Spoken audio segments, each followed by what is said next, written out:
Okay, so hello everyone. Welcome to another episode of Chatter. Today I am delighted to be joined by Michael Jones from Inspiring Philosophy. Michael, welcome to the show.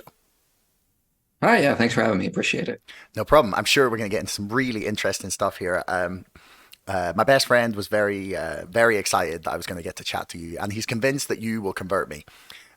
So Okay, no pressure, huh? I'll do my best, but I can only present the evidence.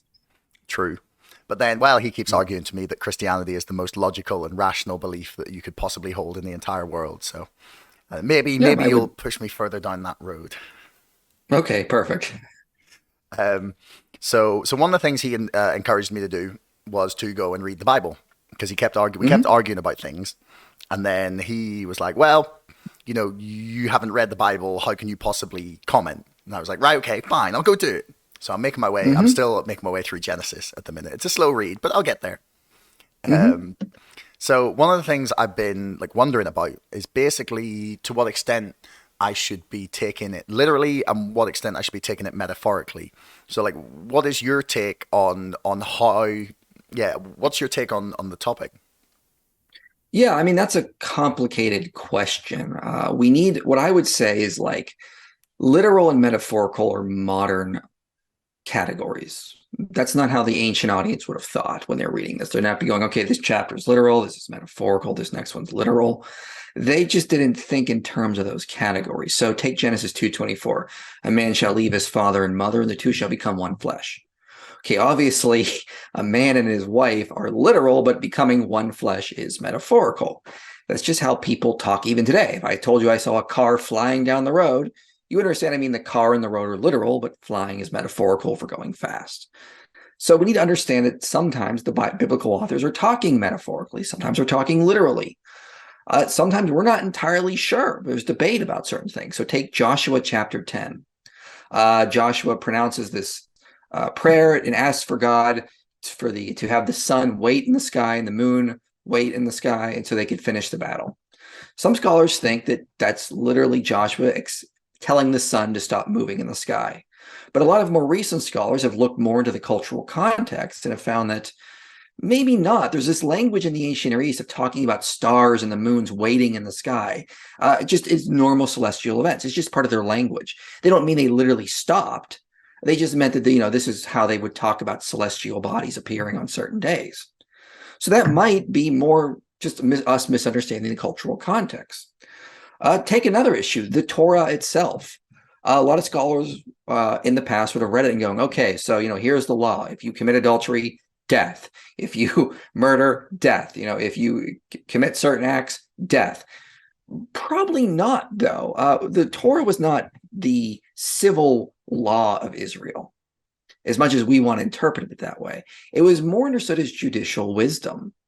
They're teaching you how to think about justice, how to think about living in Canaan in that day and time. So take the Code of Hammurabi. There's no evidence the Code of Hammurabi was ever really used in a court of law in ancient Mesopotamia or ancient Babylon. Likewise, we would say the same for the Torah. Judges would study the circumstances of cases and pronounce a judgment, but they would study the Torah to understand what justice looked like. This is what justice looks like. But you don't always go, well, someone committed adultery, let's open the Torah up, death, let's go. Like that's not how you would have understood it. So you might say, if we're talking about literal and metaphorical, we move that more towards the metaphorical category, but I mean, not really. I would say it's its own category. It's judicial wisdom. It's sort of like when we read Proverbs. We read Proverbs and we're like, okay, well, this is obviously teaching us how to think about being wise. It's not telling us literally do's and don'ts. Sometimes it has that, sometimes it doesn't. We need to understand it more as trying to train our brains to understand wisdom. This is what the Torah was doing. And I can go through numerous examples like this as well. So when people read the Bible, it's good to read it, but remember, the Bible was just not thrown out of heaven. It was given to a community, and quite frankly, in a lot of ways, a community of scholars. I mean, Luke was a physician. Paul was trained when he was writing his letters. He was very much trained in the Jewish schools. Mark was a scribe. Matthew would have had training. And I think the author of John also had priestly training as well. So we need to understand it, as I tell people today, read scholarly commentaries, read what the experts say about these passages. I mean, you could just read Genesis 3, for example, and you'll be like, oh, it's a literal talking snake, as a lot of atheists say. Not really, though. For example, in the ancient Near East, they would talk about seraph, the seraphim that surrounded God's throne. But any ancient Near Eastern depiction of a seraph is of a winged serpent. So scholars like Michael Heiser have argued that this what's happening in Genesis 3 is not a literal talking snake. This is a rebellious seraph that is actually acting out on his own. This is the rebellion of Satan in a lot of ways. And so you go to the ISV translation, it doesn't translate it as serpent. It actually translated it as the shining one, because that was another way you could translate Nahash depending on where you put the vowel points. So it's hard to say sometimes which is literal metaphorical. This is why we need to study the scholarship around this issue to best understand what the biblical authors were trying to say.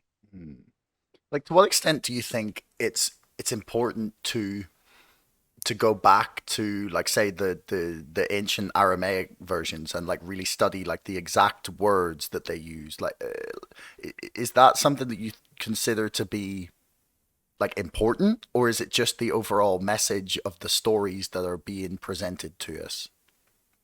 Well, yes and no. I think the English translations capture the message very well. I mean, you can understand the idea of creation, fall, Israel, salvation, atonement, Yeah. pretty quite easy. The message you can clearly get through. But if you want to go deeper, sometimes you have to do that. So, for example, there's a passage in Revelation that a lot of Christians use about where Jesus says, "You are neither hot nor cold, therefore I will spit you out of my mouth." And I remember hearing in church, the pastor would say, "This is Jesus saying that he doesn't like lukewarm Christians. He'd rather you be pure evil than be a lukewarm Christian." But that's not what Jesus was really saying. He's saying that you're not useful. Hot water is useful. It can be soothing. Cold water is refreshing. It can be useful, but lukewarm water is neither. It's not useful in any way. Mm. So he's not telling the church, I'd rather you be I'd rather you be evil than a lukewarm Christian. He's saying you're not even useful in any way. So you can understand Jesus was mad at the church there. But if you want to go deeper to understand really what was going, you got to study the original wording. You got to study what scholars say, the cultural context. It helps us better to understand the message in a much deeper way. Hmm. What do you think? Do you think that, like, just on that point, do you think people who are like on the fence or maybe like sort of half believe are, I don't know if I'd use the word useful. Maybe that's is the right word, but like less worth less maybe in the world than someone who's taken like a hardened position. Like, do you think it's wrong to Well, be sort of, I don't know, wishy-washy about the whole thing? well, Paul says, first of all, God shows no favoritism. So that's to be clear. Also, what do we mean by wishy-washy? I mean, there are some things I'm still undecided on, like the nature of hell. Is it annihilationism or something else entirely? I'm kind of wishy-washy on that. There's certain topics I'm wishy-washy on. I think more for core doctrines, I think Jesus would obviously prefer we believe in him as Lord. But I mean, I don't think that necessarily condemns you to hell. Like, if there's a Christian who's like, I do believe in Jesus, but I'm not so sure about everything. That doesn't condemn you to hell, because you're saved by grace through faith, as Ephesians 2 says. So you don't have to worry so much about this idea that your knowledge, having certain like Gnostic ideas is what's going to save you. But I mean, I do think, yes, we need to believe in Christ and accept him as Lord. But I mean, it really depends what we mean by wishy-washy, I guess. Hmm. I guess undecided is the thing I'm coming to, which, I mean, kind of brings us to the second thing I wanted to ask about. And this is one of the points that maybe not makes or breaks it, but it kind of maybe sit up and notice, right? Because Mm-hmm. I was having this discussion with my friend about the crucifixion, and he was just like, well, they don't really have like that many good arguments against it having happened. And I was just like, what do you mean? Like, surely someone has something. And then he was like, well, No. it's, yeah, right, okay. Like, yeah, this is what he said to me. He was just like, no.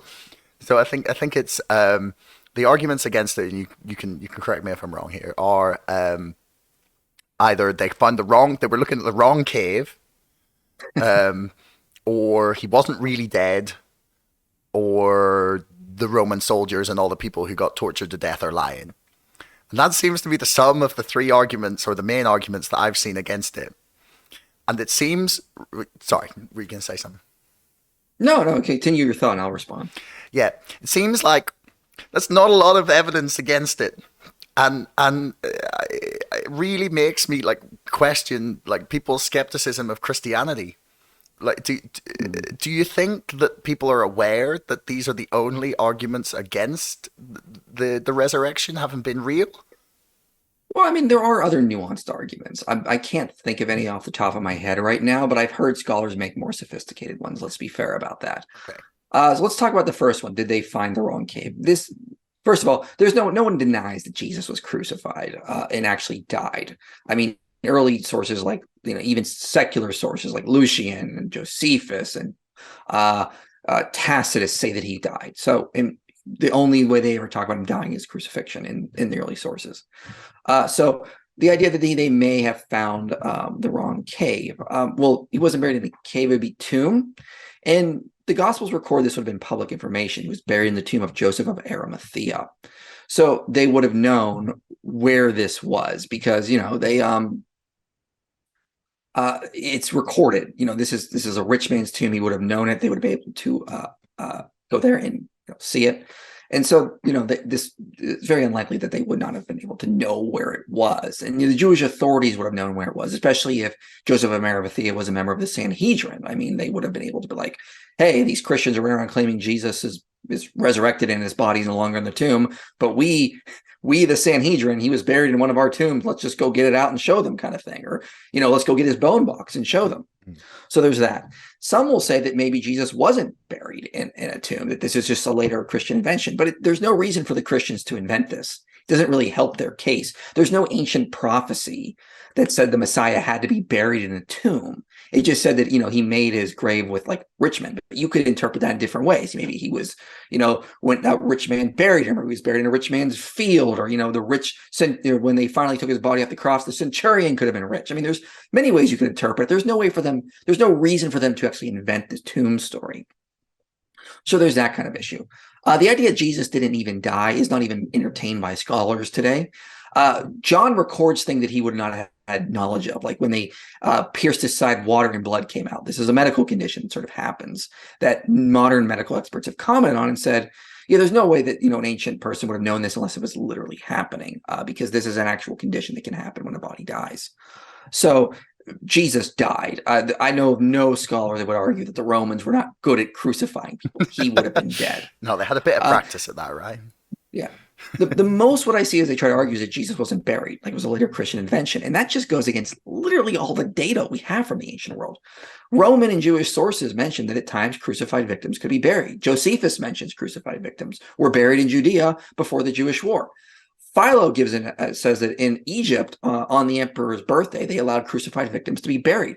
We have found a burial box in Judea of a guy named Johanan who was crucified and allowed a proper burial. Recently, there was a guy in England who was discovered who was crucified and allowed a proper burial. They didn't always just leave bodies to rot on crosses. Often they were allowed to be buried. So Jewish sources express the importance of burying bodies. And so they would have fought with the Romans and said, no, we need to take them off the cross. We don't want them on there for, like, example, the Sabbath or during Passover, because it would have been sacrilegious to them. There's no reason for the Gospels to invent it. There's no competing early traditions about what happened to the body of Jesus. Everyone agrees he was buried. So then becomes the question, if he was buried, as the overwhelming evidence supports, and if you want to see more, I have a video on my channel called it's supposed biblical error number 15, evidence Jesus was buried. And so that's on my channel. If anyone wants to type that into YouTube, you can search it and find it. I'll put it in the description for people. Yeah, so you just go, I'll send you the link and it can be there. So if Jesus was buried, we then have to ask the question is what happened to the body? Because no one was able to produce it at this point and still wasn't. I mean, even Justin Martyr is writing a dialogue with the Jewish authority in the second century, his dialogue with Trypho. And he mentions at one point, I'm paraphrasing, but he's like, "You are still saying that the disciples stole the body." So the Jews are kind of acknowledging, even a century later, that the body went missing. What happened to it? We know that the early church started proclaiming the gospel quite early in Judea, in Jerusalem, where the authorities would have had the means and the motive to debunk it. So why didn't they just produce the body and it would have been the end of Christianity right then and there? And even very liberal scholars like Paula Fredrickson will say, the disciples must have seen something, because there's no reason for early Christianity to come out of this Jewish background where they did not expect a Messiah to die and rise. They expected a conquering Messiah. The Messiah died, that messianic movement died with it. But the resurrection reinvigorated Christianity in a way that it never had with any other movement. So that's a weird phenomenon. So you have this and the disciples say the reason is because they saw the resurrected body. Even skeptics converted. James, the brother of Jesus, was not a follower of Jesus during his lifetime, but became a leader in the early church after. First Corinthians said that it's because Jesus appeared to James. Paul was a skeptic and a persecutor, became a Christian because he believed he saw the resurrected Jesus. There's just a lot of weird things around the beginning of early Christianity that are hard to explain on naturalistic hypotheses.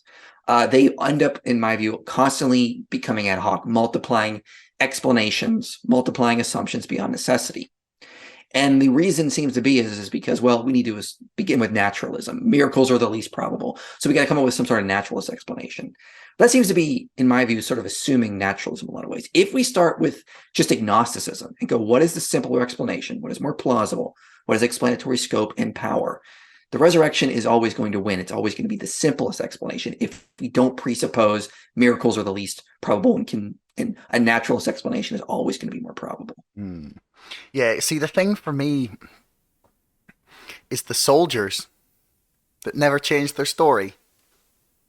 Like the ones who were stationed outside the tomb, for people who don't know what I'm talking about. That just, that I'm still, not reeling, but I'm still processing that piece of information, because if I was being tortured to death, I can't say that I wouldn't just say anything to get them to stop.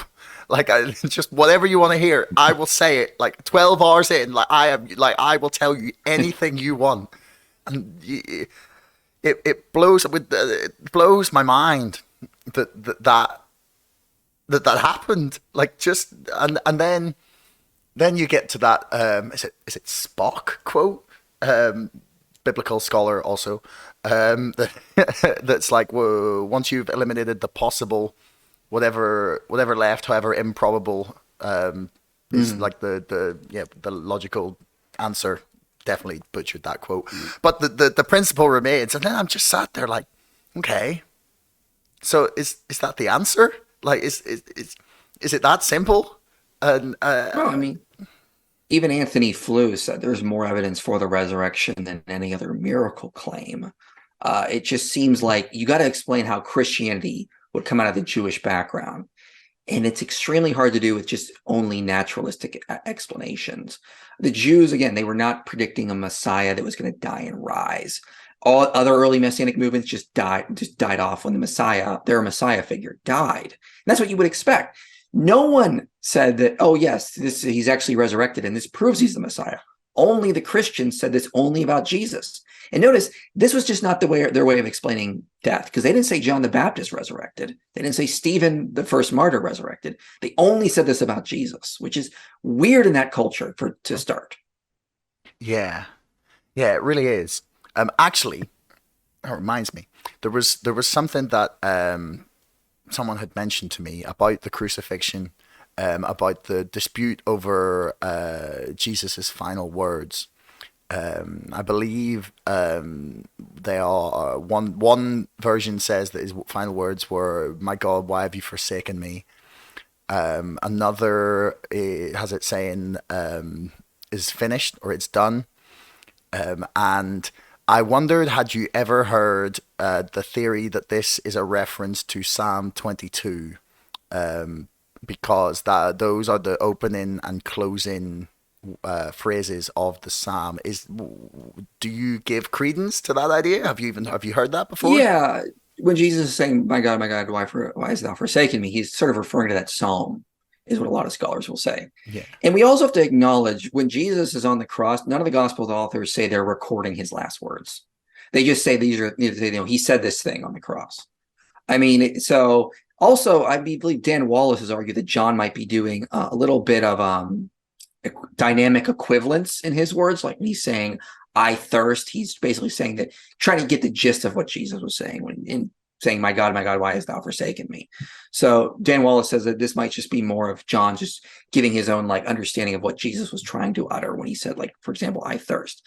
But none of them said these were the last things Jesus said on the cross. They all sort of agree that he said things on the cross. He was on there for a couple hours, so he probably was in agony, probably did talk to the people beneath the cross at one point, probably talked to the thieves at one point on the cross.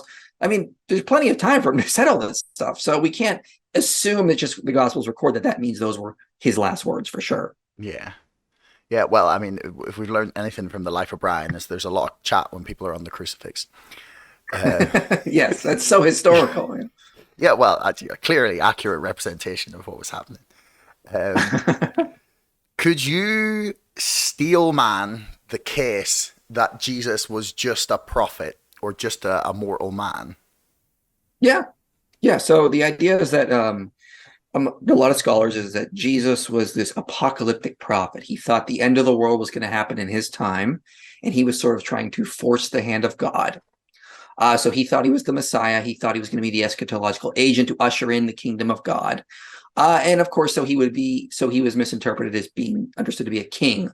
The Sanhedrin, of course, didn't like this because they would be stealing followers away from him. The Romans didn't like this at all because, they went after, would-be kings because, only one king but Caesar to them. And so they crucified him.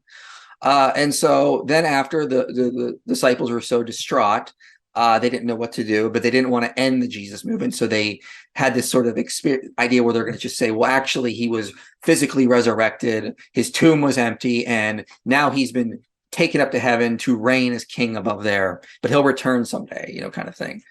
So that would be the steelman position as best I can. Mm. Maybe I didn't steelman as best as I could. I apologize if anyone's listening, but that would be the way I best understood what the skeptic is arguing. Mm. See, the problem for me just becomes, it's like, that just seems not less plausible, but less rational given the evidence presented. I'm just like, I'm still wrapping my head around the whole thing. I agree with you entirely. It's for in early Jewish movements that had messiahs, none of them were looking for this guy that was supposed to die for the sins of humanity, including those unclean Gentiles. They were looking for this guy who was going to defeat Rome and establish their kingdom. Like they were going to be the ones reigning over the Gentiles. So anytime the Messiah died, you got yourself a new Messiah. For the Christians, they had a likely candidate, James, the brother of the Lord. But he never claimed to be the Messiah. He went to his death, be a follower of Christ. So we got this issue of like, why did the Christians do this outlandish thing of claiming that their Messiah figure died, which was the plan of God, and then he resurrected, and that proved he was the Messiah and also God? And they were willing to do this in Jerusalem, where the authorities had the means and the motive to debunk them if the Christians were wrong. And they didn't. Instead, they persecuted them. But they could have quite easily just, got some Gentiles to get the body out and say, no, look, here he is. And also, here's another thing people tend to overlook. Jesus died on Passover. Here's the problem with that. The Passover, Jerusalem had pilgrims flooded in. People would have been everywhere. We tended to pick Jesus praying in the Garden of Gethsemane by himself alone. That probably wasn't like, he was probably shoulder to shoulder with so many people there. That this is why Judas had to point him out when the guards came, because there were so many people there. So the place would have been crowded. So you think the disciples or someone's going to be able to steal the body during this when the city is flooded with Passover pilgrims out and about constantly, night and day? I mean, it'd be like trying to rob a grave in the middle of if there was one in central New York. Someone's going to see something. Yeah.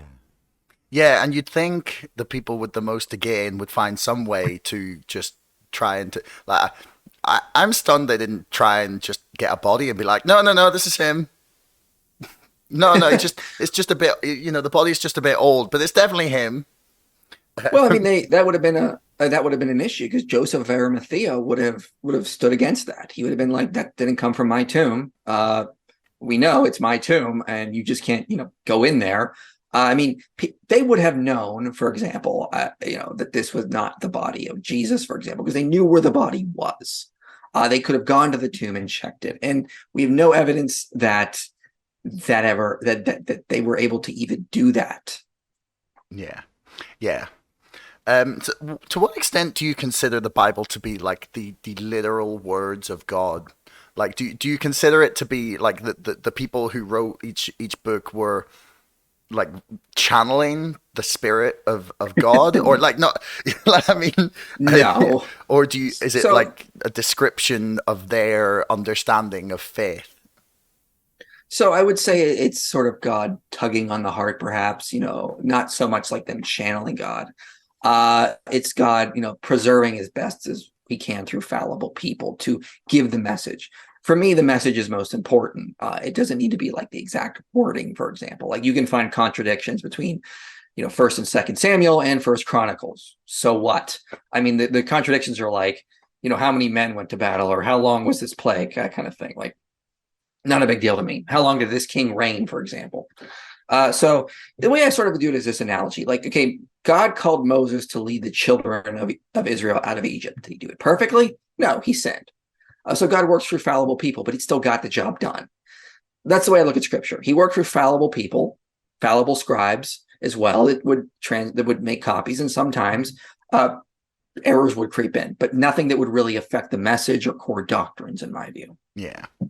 So, like, at what point do you think that the description of events, especially like in Genesis, Exodus, become like an actual description of like historical events, and like what point? Because I find it difficult to believe that there was a literal Garden of Eden. There could have been like a really idyllic paradise, like somewhere in, I don't know, like Africa, Mesopotamia, somewhere like that. Mm-hmm.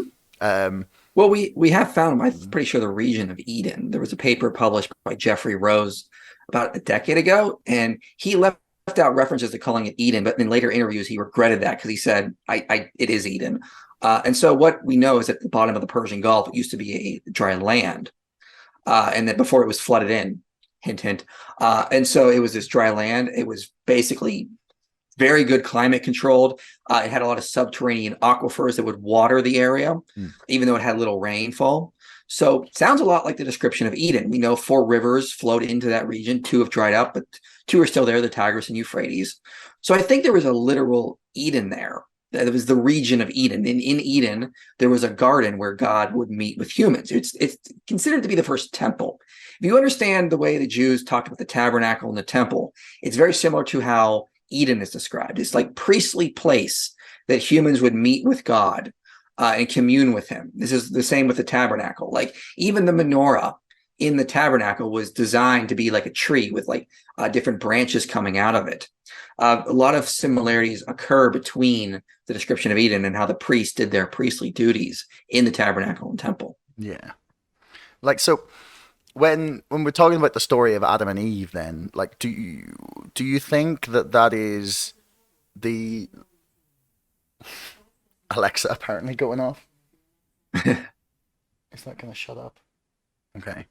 I don't like those things. My mom has it. I don't like it. um, where was I? All right. So Adam and Eve. Like, do you consider that story to be some sort of description of like God giving consciousness or sentience, No. in a sense to like a single pair of early humans? Like, right. So what does it like mean for you? So it's as I was sort of talking about, it's the first time God made a covenant with humans. It's the first priestly covenant sort of set up. This is the first time God has sort of made a sacred space, the garden. This is where humans are going to meet with him. So he makes sort of this first covenant. And I can argue that from Genesis 1. So notice in Genesis 1, it talks about humanity in general terms, like, humanity shall be the image of God. He shall subdue the earth and rule over creation. Then in Genesis 2:4, we see something called a Toledoth formula. It's these are the generations of. That shows up in Genesis about 11 times, I believe. Anytime that Toledoth formula shows up, it always introduces what comes after the person that's mentioned. So it's almost like a chapter marker in a lot of ways. So that means Adam and Eve come after humanity has been given the image of God. So humanity generally is given the image of God. Then chapter 2, God hones it on a specific region, this land of Eden, Persian Gulf, creates a sacred space there, the garden, and then he elects 2 humans to be the first priest and priestess of creation. Then they fall in their exile, of course. But generally, that's what it is. Humanity is sort of elected to be the image of God, all humanity, wherever they are. Then he hones it on a sacred space. So this is not about the creation of the first man, in my view. This is about God setting up covenant with the first priest. And this is why we see in the New Testament, Adam is the priest who failed, compared with Christ, the priest who succeeded. Okay. So then when beyond that, then when we're talking about like there's the flood, I think definitely there's like an outrageous amount of historical evidence that there was a big monstrous rise in sea levels, floods, etc. So that I don't have any issue with historically. Then you sort of go back like further and they talk about like that there were giants in this time and No, it doesn't say it. No, this is actually a thing of mine that bothers me that Christians do. The Bible never says giants existed. Okay. Never once. This is a misunderstanding of a lot of passages. Okay. So in Genesis 6, it says the Nephilim were in the land. We don't know what Nephilim really means. It might likely to derive from the word like Nephal, to fall. Okay. So it could be calling them the fallen ones. It never actually says they're giants. The reason why we get that is because in Numbers 13, the spies of Israel go into the land of Canaan. They come out and the corrupt spies say, we saw the Nephilim and we were like grasshoppers before them. So then we go, oh, Nephilim must refer to these giant type creatures. Problem is they're probably doing hyperbole, and the book of Numbers, chapter 13, directly tells us what they gave is a bad report. It's not a trustworthy report. So that actually comes from a report that we're not even supposed to trust. Even in Deuteronomy, when they do a survey of the land of Canaan, they don't mention Nephilim because they weren't there. This is the 10 corrupt spies lied. The only other 2 places that might mention giants are, it says Og, who is king and east of the Jordan River. I forget the exact name of his kingdom. But it says he had a bed that was like 13 feet. But that doesn't mean that he literally was 13 feet. Any more reason than having a California king size bed today doesn't mean you're morbidly obese. It just shows your wealth. So Og having a big bed doesn't mean he was literally had to be 13 feet. The only place, of course, Goliath. And if you read in the Masoretic text, it says he was 9.5 feet. But in the Dead Sea Scrolls and in the Septuagint, it says he was 6.5 feet. So that's not inhumane.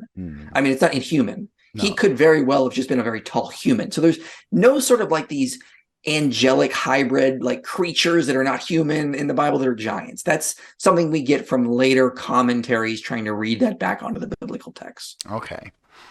So then something I know is definitely in there is the description of people who are incredibly old, like hundreds and hundreds of years old. How real do you think that is? Like, so then, right, okay, so what does that mean? Like, right. So then when they're describing this and they're like, oh, was it like, they're like 800 years old or 600 years old. So what do you like interpret that to mean? Well, there's a lot of things to say about that. For anyone who's interested, I did a video as part of my Genesis 1 to 11 series. So I did a series on Genesis 1 to 11, and I did 1 or 2 videos on every chapter. So I just go through Genesis 1, 2, 3, and then I did one entirely on Genesis 5. And basically the whole video is about discussing the cultural context of these long ages. So one thing we need to know is that in ancient cultures, they often sort of did this kind of thing. They would give themselves high ages. We see this in the Sumerian king list to show honor. Sargon II, for example, of Assyria said, I built the circumference of the city wall, 16,283 cubits, the number of my name. So there's a specific number, 16,283, assigned to his name. Abraham, Isaac, Jacob are sort of given these ideal numbers. Abraham's 175, Isaac is 180, Jacob is 147. And then after Jacob has his name changed to Israel, the rest of his life is 64 years. But as I show this in my video, it's hard for me to explain here, but those are actually mathematical formulas that add up to get specific. Each age gets a formula that equates to 17 on purpose. They're doing this on purpose to show symbolic perfection and to give praise to the ancestors. Specifically with the ages of Genesis 5, scholars have noted that these are weird numbers. They don't end like they're supposed to. So they all end in like a 5, a 2, a 0, or like a 7, I think, at like one point. And so, yeah, 0, 2, 5, 7, or 9. Kenton Sparks notes the possibility of that occurring for this number of people would have been 0.000000006% possible. So these are not literal ages. And if we compare this, so Lloyd Bailey actually did a comparison. He compared these ages with the reigns of kings of Judah and Israel that we see later in Chronicles and the books of Kings. We don't see the same thing. In Chronicles, we see that every king had a reign that ended in one of the numbers of 0 through 9. So, but in Genesis 5, it only either ends in a 2, 5, 7, or 9. This is a clue telling us these are symbolic ages. They're giving them praise to the ancestors to calculate, to give like these symbolic numbers. And the main thing I think what is going on here is if you start with Adam, you take his age, you take Seth's age, Enosh's age, Canaan's age, you do that all the way to Moses, you actually get a symbolic number. I believe it's, I talk about it in the video, but I believe it is like 16th, it's 1,000, sorry, it's like 12,600. Okay. And that's important because you see another version of that in Revelation. You see 1,260 used in Revelation as a symbolic number. So that was an important number for the Jews to get to that exact amount, just multiplied by a 10 sometimes. So these are symbolic numbers. They're not meant to be taken literal. Okay. So what do the numbers symbolize? Depends. See, sometimes we're not entirely sure because a lot of the cultural context is lost to us. There are some things that we just, sort of have lost from the ancient world. One thing I think it symbolizes is, again, it's getting that symbolic number between Adam and Moses. And, as you go further back, you're more likely to have longer ages. And the longer the age, the more praise you may want to give to the ancestor. And it sort of counts down. And the older, of course, you want to give more praise as well at times because, that goes even further back. That's a really great ancestor. You may decrease some, perhaps maybe for like Jared, for example, because maybe from other texts he wasn't as good as maybe perhaps Methuselah, who came later. But you're generally trying to make these ideal formulas that you want to use to sort of teach the symbolic message. And I go into this in a lot of detail in my video on Genesis 5. Okay, I'm definitely going to check that out. I'll put those videos in the description below as well for people who are listening. So what it sounds like you're saying is there's a secret code hidden in the Bible. Kind of, but I mean, it's not like it's not like a prediction of the future. It's just something that would have meant to the ancient authors that would have been interesting. So you don't buy any of the Bible code stuff? No, God, no. I was watching a video about it, and it was one of those videos that like they do a great job in like laying out the most crazy story, and then at the end, then they'll debunk most of it. And I was watching it with my flatmate, being like, "What? No, fuck you. This isn't real. There's absolutely no way." And then like it got 15 minutes in and I was like, "Oh, thank fuck. Okay. Yeah. It's just maths and wordplay. It's not actually happening." Yeah, I mean, here's one age that I remember is that Joseph is assigned the age of 110. Joseph was the Egyptian vizier. That was an Egyptian culture. 110 was considered to be the ideal age to live to. So they're basically just saying that Joseph was the ideal Egyptian. Okay, that makes sense. I mean, 110. I can see 110. That's definitely possible. There's people who live to 110 these days. What's the oldest person ever? Like 116, I think. Something like that. So I could see not that. 175 like Abraham was, I mean. Yeah. But here's another interesting thing that people kind of overlook. Genesis 17:17 says this, is that God comes to Abraham and says, you're going to have a child in your old age. Abraham laughs and says, shall a man who is 100 have a child? Well, wait a minute, Abraham, from your ancestors, that was perfectly normal. Even if the ages are literal, Terah would have had him at like age 135. Yeah. So, but Abraham is sort of basically saying this doesn't happen in old age. This is more evidence these ages are symbolic. Okay. Yeah, that's a very interesting point, actually. For reference, the oldest person ever was 122, apparently. Hmm. Or that's what Wikipedia says. Well, it's my time to beat. Yeah, well, I always used to say I want to go for the 100 not out, and then I'll surrender. Nice round number to finish on, you know. Hmm. So the next thing I want to talk to you about was the idea of violence in religion and in Christianity. So a lot of people point to this idea that we shouldn't take the Bible seriously, or we shouldn't listen to the lessons in it, because there's a lot of violence, especially in the early books of the Bible. There's a lot of like death and killing, and I can't remember what the story was, or what the chapter was, but there's a point where like God's like, well, let go stamp out this. I think they're Hmm. sacrificing children or something like that, and they're like, well, Yeah. look, this religion is just as violent as any of the others. Like, why should we listen to something that condones violence like that? Okay.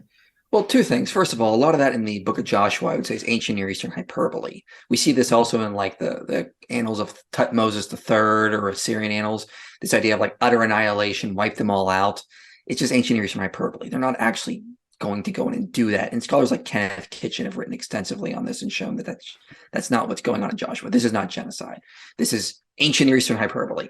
With regards to religious violence, we need to remember a couple things. First of all, that was not commanded for Christians. Christians were told to fulfill the Great Commission. You're not told to go out and subdue the earth with violence. That's not what Christianity is about. And we have little evidence that Christians would have read Joshua as if it was a command for them to go out and do these kinds of things. And studies seem to confirm this. Like, as I did a video on, does Christianity cause war and violence? And I cited studies that show that it's actually the opposite. Like the influence of religion on interstate armed conflict. Looked at Christianity, Islam, and Buddhism. Found that Buddhism was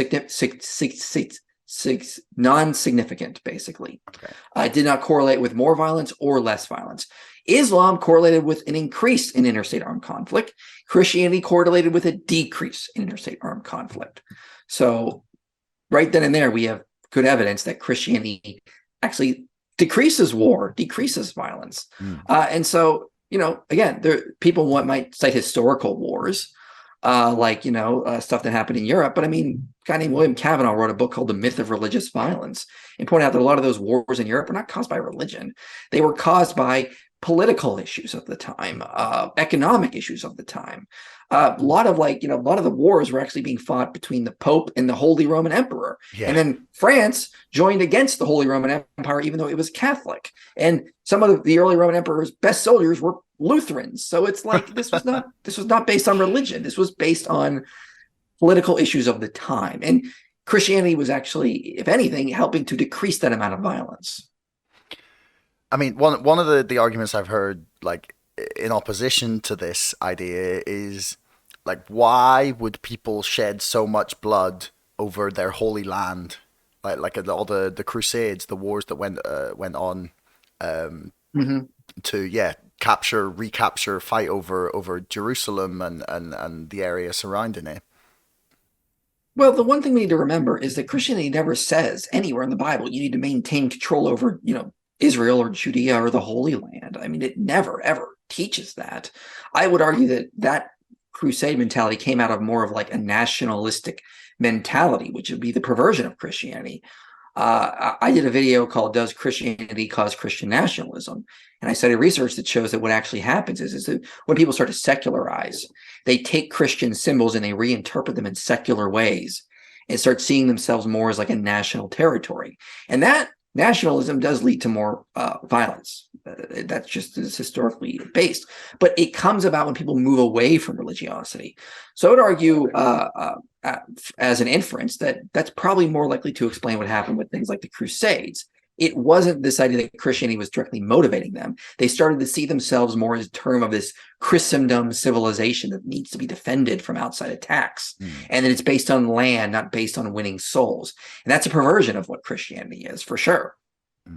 So you'd basically argue that like all of the wars done in the name of religion were really like just human struggles, and that was an excuse for it, that we will fight over anything. I'd be very cautious to say a war was directly caused by religion, especially Christianity. That's hard to really prove and say when you get into the literature. But again, my inference would be is that this comes away from it results when people start moving away from what Christianity actually teaches and more towards reinterpreting Christian symbols in nationalistic or civilizationalistic ways. Mm. What would you say to the argument that the the modern world, sort of, maybe say, let's say post 1980 or maybe post 1950, yeah, is the most prolonged, sustained period of peace, that we have less war and less violence than we've ever had, and yet we're the least religious?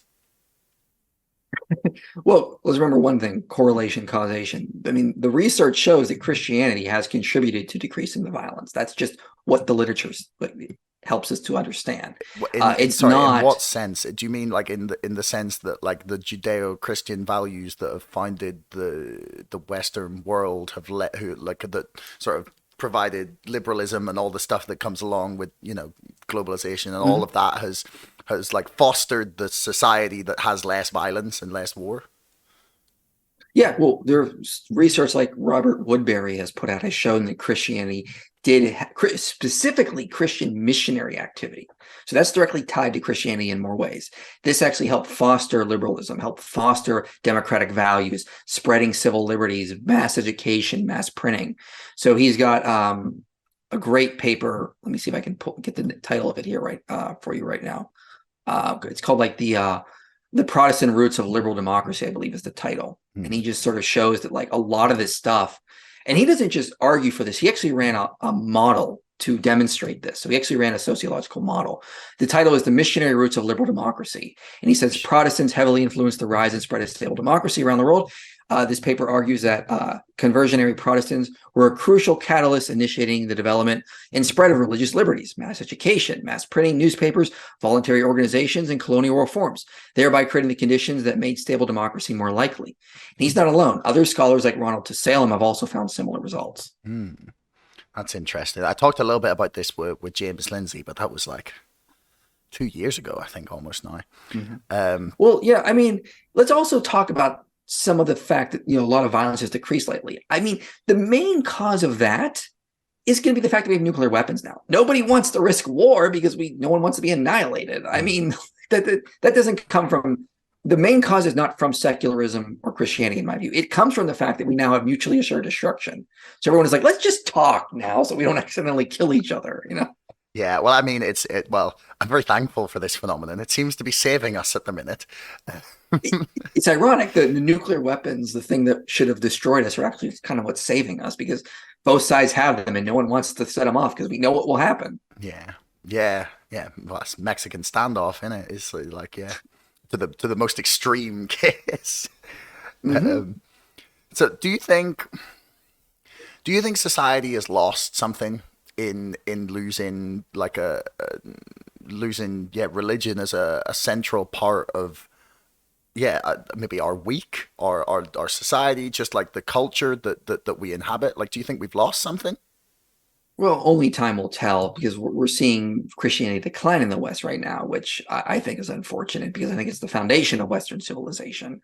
And we're seeing some things that are not looking too good about that. So there was a study done on 53 countries.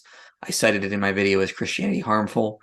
And what they found is that nations that are more Christian or more religious, the people in those nations tend to donate more time to charity. In secular nations, Christians still donate to charity, but secular individuals do not donate as much or spend more time volunteering.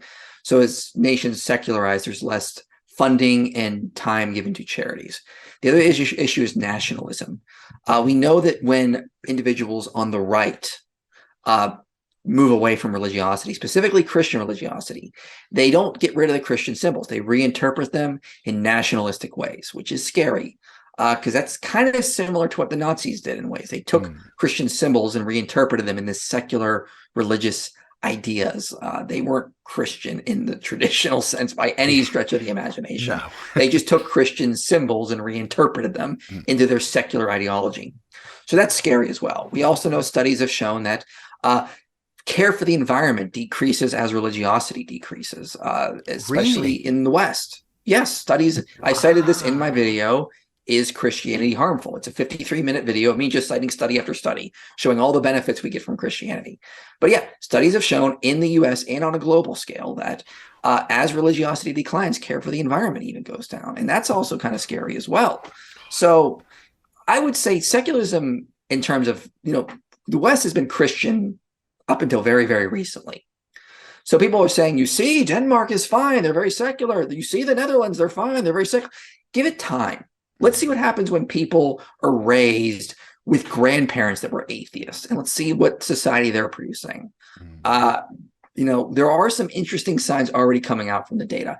Even a sociologist named Kenneth Vaughan has argued that care for immigrants can decrease in certain ways as religiosity decreases. So Wow. it's, I cite all this in my video. Is Christianity harmful? Well, I'll put that in the description for people as well if you're curious to check it out. That's fascinating. I cannot wait to check that out and then whip it out in a discussion with a very with some sort of left wing, very pro environmental, yeah, but definitely atheist person. I cannot wait to whip that out and watch them lose their mind. Mm-hmm. I mean, and the studies are robust. The studies on environmentalism and religiosity are quite robust. I mean, I guess it makes sense. It's just like, what is it? We're meant to be the stewards of the earth. Is that the phrase? Or That's the Christian idea, yeah. yeah, yeah.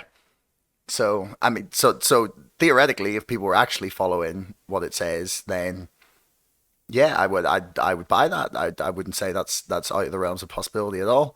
I Mm-hmm. will go check your study before I'm going to whip it out on someone, but yeah, um, it definitely sounds like it would make sense. You mentioned there that there's a decline of Christianity in the West, and I think you're definitely right. But there's something going on where I'm witnessing what seems to me to be a resurgence in a sense, or it's almost like there's like a sector, and it is mostly on the right, but I don't think it's exclusively right wing, that of Mm-hmm. people who are it's almost like it's cool again in a sense, like, and this is I think been, yeah, but like this is just my like sense of it, like obviously I'm looking at like the small portion of things that I am personally able to consume, like, but I think it's being led by people like Stephen Crowder, actually, where it's like worn like a badge of honor and pride, and I think it's almost making it like cool for people again. Like, am I looking at the wrong things, or do you get this sense that there might be at least like a faction who are becoming more It enamored with this become idea again? You got to think about it like this: is like people think counterculture is cool. Well, in the '90s, it was like rebellion, secularism, but now that's sort of taken over. So what's counterculture? Christianity, like traditionalism, and I see a lot of young Christians wanting to become Catholic, Orthodox, Lutheran, trying to get back into traditional Christianity in a lot of ways, Yeah. because I think humans need the understanding of the sacred. We look for that, and so a lot of the traditional churches very much have like the sacred space, like this is where the Eucharist sits, this is the priest, and you don't just go up and run around on the stage whenever you want. Mm. But if you go to like an evangelical church, there's nothing really sacred there, unfortunately. And that's not to diss on evangelicals. There's some that works for a lot of them, fine, whatever. But I think a lot of young people are really missing the aspect of the sacred, and so they're trying to find traditional roots, and I hope that leads more people to Christianity and not Christian nationalism. Mm. Yeah, I mean, there's definitely something there about missing traditional values or traditionalism or even just traditions. I think like humans, we value that very highly, and the further back we can trace it, the more sacred, like you've said, we consider it to be. So there's definitely something there. I actually think that COVID in a way has had this weird effect on it as well. I think that's definitely pushed people towards it for probably for a whole plethora of reasons. But like, have you seen that sort of thing happening as well? Yeah, and Kenneth Vaughn actually sent me a study once that actually demonstrated that the more religious you are, the more you are willing to take COVID precautions.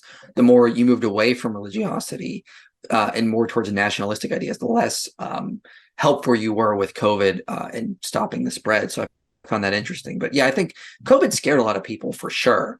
It definitely pushed people in sort of the understanding that, we're reminding people of their own mortality, and that, maybe there is something beyond just this life. And so, I would hope it would help wake people up to, the truth of what I would say is that Christianity is not only the most logical system, but the best system forward, Mm. because it is what has created some of the most growth for humanity in the past 2,000 years. I mean, Christianity fostered education around the world, building of hospitals. The first abolitionist movements came out of Christianity. I mean, slavery was the norm in the ancient world, but Christians were the first ones to say, nope, this should be abolished. They ended things like child brides. Christian missionaries did this, and did things like widow burning in India, and foot binding. They fought against these types of things. So Christianity is responsible for a lot of the growth we've had in the past 2,000 years. And I think if we want to keep progressing in the future, Christianity is the way to do it. Mm. Yeah. One of the things that like sort of made me re-examine, or at least examine what I believed was, and you're going to laugh at me here, was there was a moment in which people were starting to get they were getting like tattoos of barcodes with their like vaccine status on it, and I was like, hang on, is this the mark of the beast?